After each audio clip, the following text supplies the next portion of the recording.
Bonjour à tous et à toutes, j'espère que vous allez bien. Je suis ravi de vous accueillir aujourd'hui pour évoquer un sujet presque inconnu, le seul territoire français dans le Pacifique Nord, l'île mystérieuse de Clipperton, qui, au début du XXe siècle, une petite colonie s'installe sur l'île, un bout de terre minuscule et isolé au milieu de l'océan Pacifique.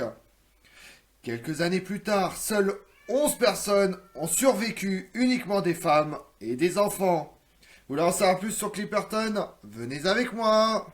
La France est vaste, on le sait, et s'étend même sur 5 continents, avec quelques endroits totalement méconnus, sinon inconnus du public. Et dans le lot, il y en a un encore plus perdu que les autres, qui est plus étonnant de par son histoire. Il s'agit de la petite île inhabitée et mystérieuse de Clipperton. Dans l'océan Pacifique Nord se trouve un atoll corallien, un mince anneau de terre de 2 km², renfermant en son centre un lagon aux eaux bleutées. Ce minuscule territoire de 7 km², au total, n'est pas facile à localiser. Sur les cartes, c'est une tête d'épingle, située à 1 millier de kilomètres des côtes du Mexique. Un îlot du bout du monde où flotte le pavillon bleu, blanc, rouge. Clipperton est une possession française, la seule de la région.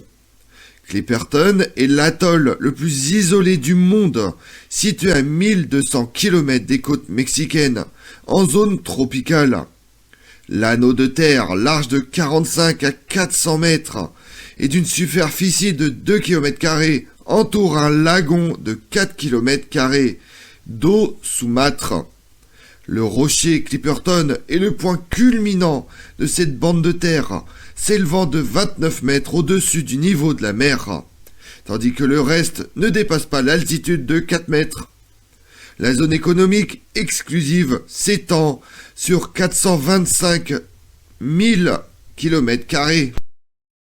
Ni les portulans ibériques comme celui d'Andreas Hommen en 1559, ni le planisphère portugais de 1585 ne mentionnent cette île.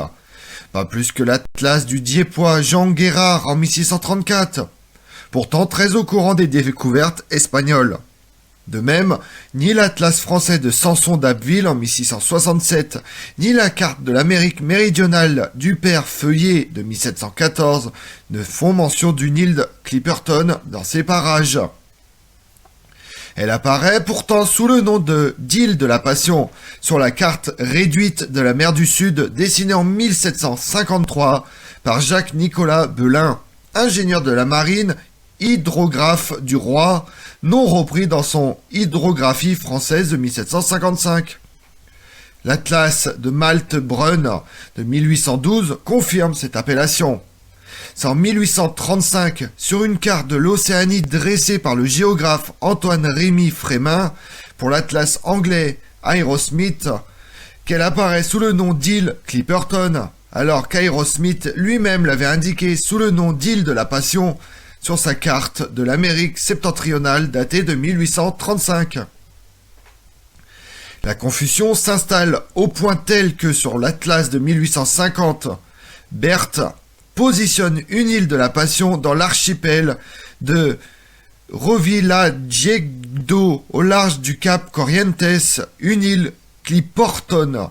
Plus au sud et encore plus bas, un rocher de la Passion, ancienne Isla Medonos, découverte en 1527 par le navigateur espagnol Alvaro de Saevrada et que les Mexicains confondent aujourd'hui avec l'île de la Passion. Amboise, Tardieu en 1850 et Bouillette en 1865 rétablissent la situation en ne mentionnant que la seule et unique île de la Passion. En raison de l'absence de population, l'île de Clipperton n'a pas de statut déterminé. Elle n'est ni un département d'outre-mer, ni un territoire d'outre-mer, ni une collectivité territoriale à statut particulier. Elle est administrée par le haut-commissaire de la Polynésie française.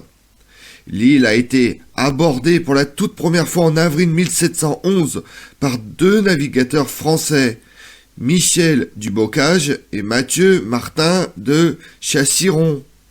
Leur découverte ayant eu lieu un jour de Vendredi Saint, ils nomment le lieu Île de la Passion. Plus d'un siècle après, la France publie son acte de prise de possession officielle. Une légende raconte qu'au début du 19e siècle, le corsaire anglais John Clipperton aurait posé un pied sur l'atoll. L'histoire dit même qu'il y aurait enterré un trésor. Aucun document n'a permis de confirmer ce passage, mais le nom du flibustier est resté. Les Français ont longtemps délaissé le petit bout de terre, ouvrant la porte aux convoitises. Si l'atoll n'abrite pas de trésor de pirates, il possède au moins une richesse, le guano. Formé d'amas de fientes d'oiseaux, le guano a la faculté, en contact avec le récif, de produire du phosphate, l'ingrédient essentiel des engrais. À la fin du 19e siècle, les Américains, puis des Britanniques investissent Clipperton pour en exploiter le guano. C'est à cette même époque que le Mexique entre en jeu. Ignorant les prétentions françaises, un navire débarque sur l'atoll le 13 décembre 1897 pour hisser les couleurs du Mexique. Le conflit sur la souveraineté de la Passion est enclenché. En mars 1906, un navire quitte Acapulco pour rejoindre l'atoll. Raymond Arnaud Vignon, jeune sous-lieutenant, fait partie du voyage. Le militaire n'a que 27 ans. Il est accompagné d'une dizaine de soldats et de leurs familles. Les ouvriers censés exploiter le guano pour le compte d'une société britannique viennent compléter le groupe. Même si les habitants les plus fidèles sont des colonies importantes d'oiseaux marins, de crabes terrestres et de rats, quelques humains ont séjourné.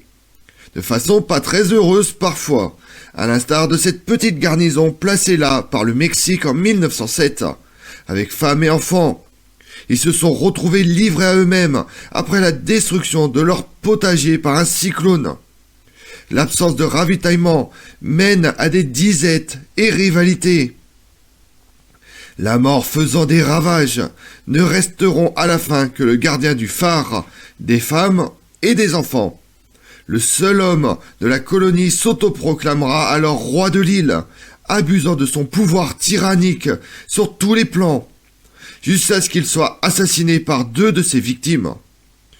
Les 11 survivants, exclusivement des femmes et des enfants donc, sont extraits de cet enfer en 1917 par l'USS Yorktown, battant pavillon britannique.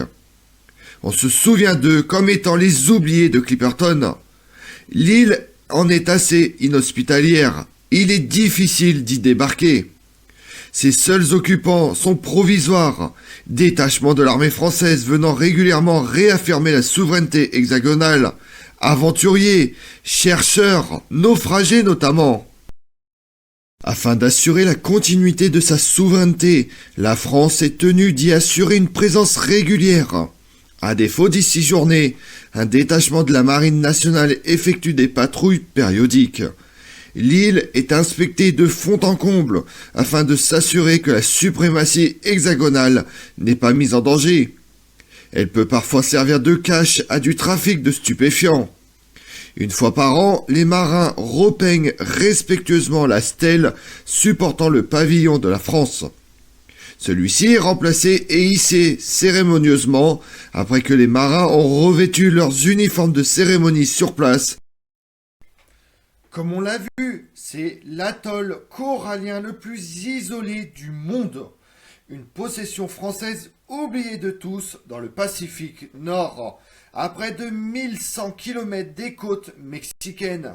Clipperton est une île de légende, une île mystérieuse. Si les îles désertes font rêver, Clipperton se révèle être votre pire cauchemar, un territoire hostile et totalement isolé. Je vous remercie d'avoir suivi cette vidéo en ma compagnie. Si vous voulez connaître mes autres vidéos, retrouvez-moi sur ma chaîne YouTube Tout sur l'Histoire avec Damien, mais également sur les réseaux sociaux, Twitter et Instagram, Histoire Damien. Et pensez à liker, commenter et vous abonner. Je vous remercie à tous.